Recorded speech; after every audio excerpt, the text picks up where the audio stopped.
você está aí assistindo a mais um vídeo desse canal Expondo as Escrituras. Que Deus abençoe a sua vida. É sempre motivo de grande prazer, de grande alegria estarmos juntos aprendendo da palavra do Senhor. Esta palavra que liberta, esta palavra que cura, esta palavra que salva, principalmente essa palavra que salva. E hoje em dia, você sabe, a palavra de Deus, ela é muitas vezes tratada como negócio, há muito misticismo, há muita heresia, muita doutrina humana, mas aqui nesse canal nós queremos pegar a palavra do Senhor de uma forma pura e simples, como deve ser pregada. Bem, último vídeo, na última aula, eu comecei a falar sobre parábolas. E eu falava que a palavra parábola significa comparação. Jesus, ele pegava fatos do dia a dia, ele fazia uma história, mas no fundo, no final de tudo, havia uma lição espiritual grandiosa, importantíssima a ser aprendida. No último vídeo eu falei sobre a parábola dos talentos, né? Na verdade, fazendo um panorama aqui, Jesus, ele começa em Mateus 24, ele vai pregar o seu sermão escatológico. Pastor, o que é escatologia? Escatologia é a doutrina das últimas coisas. Então, o sermão que ficou conhecido assim como o sermão de Mateus 24 é o sermão mais escatológico dos evangelhos. Jesus começa a falar coisas que aconteceriam, estariam prestes a acontecer na iminência da sua segunda vinda. E aí, Mateus capítulo 25, na verdade, é uma continuação do sermão profético, do sermão escatológico de Mateus 24, que ele fala sobre o final dos tempos, as últimas coisas. Nós vimos na última aula, nós estudamos a parábola dos talentos, que começa em Mateus 25, versículo 14. E eu dizia que a palavra-chave para entender a parábola dos talentos é trabalho. Será que o Senhor, quando ele voltar, ele vai encontrar os seus servos trabalhando por ele, usando os dons, usando os talentos pela sua obra? E aqui em Mateus 25, versículo 1, nós vamos estudar hoje a parábola das 10 virgens. E a palavra-chave para entender esta parábola é vigiar. Será que quando o Senhor voltar, regressar, será que ele vai nos encontrar vigiando? Será que ele vai nos encontrar de pé diante dele, servindo a ele com integridade, com fidelidade? Jesus, ele fez uma pergunta em Lucas capítulo 19. Quando o Filho do Homem voltar, porventura, encontrará fé na terra? E essa fé não é uma fé de simplesmente acreditar em Deus. É uma fé que implica obediência. Então, eu já adiantei, Mateus 25, versículo 1, a parábola das 10 virgens, que a palavra-chave para entender essa parábola é vigiar, é estar atento, é estar esperto, é estar acordado, não dormindo espiritualmente. E é uma continuação do sermão profético de Mateus capítulo 24. A parábola das 10 virgens. Para que nós possamos entender, eu vou traçar aqui o panorama dessa parábola, desta palavra, depois a gente vai ler e explicar. Amém? Então, assim, essa aqui é uma parábola que versa a respeito de um casamento. Na época de Jesus, os casamentos em Israel ocorriam da seguinte forma. O noivo, no dia do casamento, o noivo ia até a casa da noiva com uma comitiva, né, com vários convidados, com seus amigos. Ele buscava a noiva na casa dela, depois ele fazia uma verdadeira comitiva da sua casa, da casa da noiva, até a casa dele, casa do noivo. E iam junto vários convidados, vários amigos do noivo e da noiva. E ali na casa do noivo se realizava a festa de casamento que poderia durar até uma semana. Quem são essas 10 virgens? As 10 virgens são as damas de honra da noiva. São as pessoas as moças, né, as mulheres que deveriam preparar, arrumar a noiva para o casamento. Então anote aí, as 10 virgens eram as damas de honra que deveriam arrumar a noiva e com certeza depois elas iriam se encontrar também na casa do noivo para participar da festa também de casamento. Então, a parábola das 10 virgens. A palavra parábola significa comparação, porque é uma comparação aqui. 10 é um número que na Bíblia indica totalidade. Então é uma palavra para toda a igreja. É uma palavra, Jesus sempre dizia, quem tem ouvidos para ouvir, ouça. Então é uma palavra de admoestação, é uma palavra para que nós escutemos e fiquemos atentos, apercebidos. Então, 10 é número de totalidade, é uma palavra para toda a igreja, e virgens porque representam os crentes, essa é uma palavra para cristão, para crente, para quem é servo de Deus, e por isso que virgem porque a virgindade indica pureza, né? Diz assim a palavra do Senhor. Então, o reino dos céus, e Mateus ele é o único que usa essa expressão reino dos céus e não o reino de Deus, será semelhante. Por que semelhante? Porque ele está fazendo uma comparação.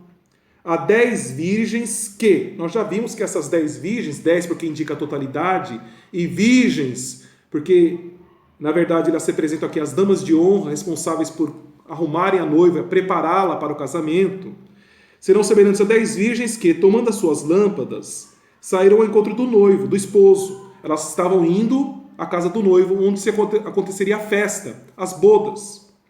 5 delas eram prudentes, e 5 delas loucas ou imprudentes.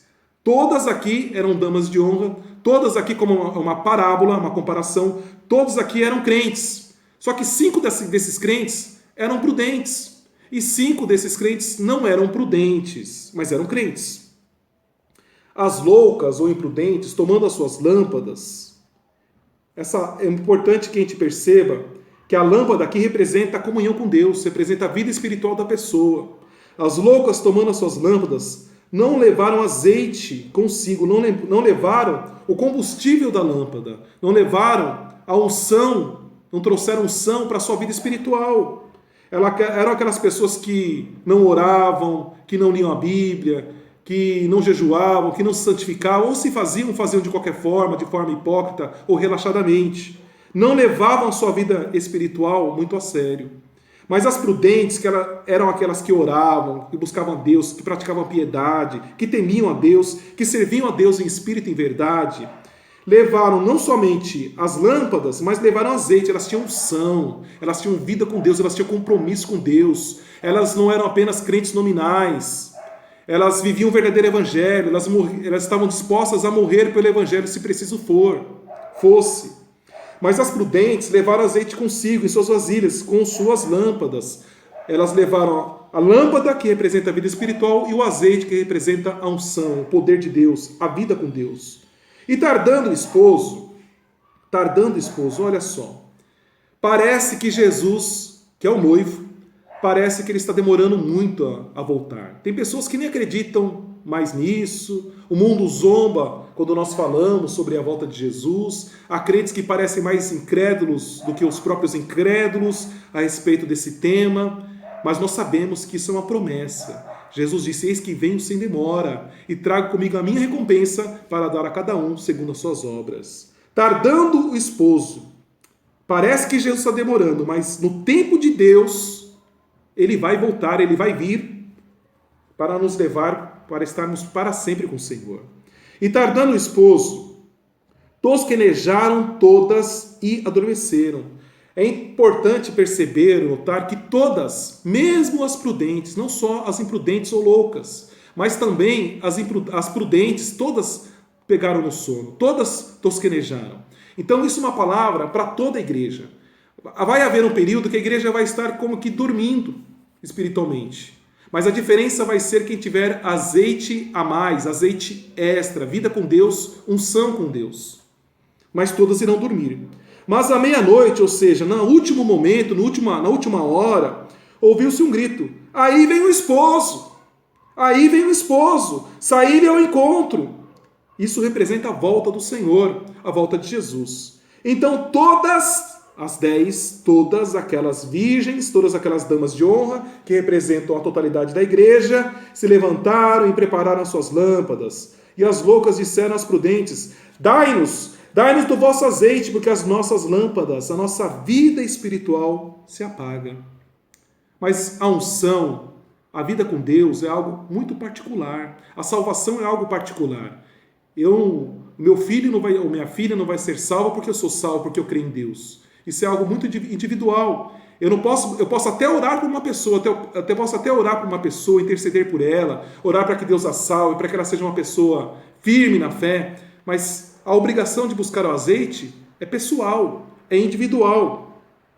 Mas as prudentes responderam, dizendo, não seja caso que nos falte a nós e a vós, ide antes aos que o vendem e comprai-o para vós. Né? Não, é algo muito pessoal a unção, o azeite, não tem como repartir. E lembrando que isso aqui é apenas uma comparação. E tendo elas ido comprá-lo, né, o azeite, chegou o esposo, né, o noivo, que representa Jesus Cristo aqui, e as que estavam preparadas, olha só, aqui está uma palavrinha-chave também nesta parábola, as que estavam vigiando, as que estavam em pé, as que estavam servindo a Deus, as que tinham vida com Deus, comunhão com Deus, as que se santificavam, porque sem santidade ninguém verá o Senhor. E as que estavam preparadas entraram com ele para as bodas, para a festa que poderia durar até uma semana. Aqui representa nessa parábola a eternidade com Cristo. E fechou-se a porta. Jesus, João capítulo 10, Jesus ele diz que ele é a porta, mas um dia essa porta ela vai se fechar. Hoje ela está aberta, mas um dia essa porta irá se fechar. Fechou-se a porta. Depois chegaram também as outras virgens, dizendo: Senhor, Senhor, abre-nos a porta. Mateus capítulo 7, Jesus diz assim: nem todos que me dizem Senhor, Senhor entrarão no reino dos céus, nem todos os que expulsam. E aí o crente vai dizer assim, o crente perdido vai dizer: Senhor, mas no teu nome eu expulsei demônios, no teu nome eu profetizei, em nome de Jesus aconteça tal coisa, no teu nome eu farei línguas estranhas. Em verdade vos direi abertamente, eu nunca vos conheci. Esse é o problema do cristão apenas nominal, que não tem vida com Deus. Depois chegaram também as outras virgens, dizendo: Senhor, Senhor, abre-nos a porta. E ele, respondendo, disse: Senhor, Jesus, em verdade vos digo que não vos conheço. É lógico que ele não conhece, porque essas 5 virgens imprudentes não tinham vida com Deus. Elas não tinham uma vida de oração, de santidade, de jejum, de piedade, uma vida como a palavra do Senhor nos ensina a viver. Então é lógico que ele vai dizer que não conhece. Vigiai, por isso que a palavra-chave para entender, para compreender esta parábola é vigiar. Vigiai, estar atento, pois, porque não sabeis o dia nem a hora em que o Filho do Homem há de vir. Muitos falsos profetas já tentaram colocar uma data e um dia e sempre quebrar a cara. Só Deus sabe o dia e a hora que Jesus voltará. Mas é uma promessa e é certo que Jesus voltará. E a pergunta que eu te faço hoje é a seguinte: como está a sua vida com Deus? Como está a sua comunhão com Deus? Será que se Jesus voltasse agora, você subiria? Você estaria preparado? Lembre-se do versículo de vamos ver aqui, versículo número 10. Tendo elas ido comprá-lo, chegou o esposo e as que estavam preparadas. Você está preparado ou preparada para se encontrar com Cristo? Como é que está o seu azeite, a sua unção, a sua vida com Deus, a sua santidade, a sua vida de oração, leitura da palavra, a piedade, o amor, a fraternidade? Então hoje essa é uma palavra, uma parábola para você meditar. Que Deus abençoe grandiosamente a sua vida, em nome de Jesus. Amém.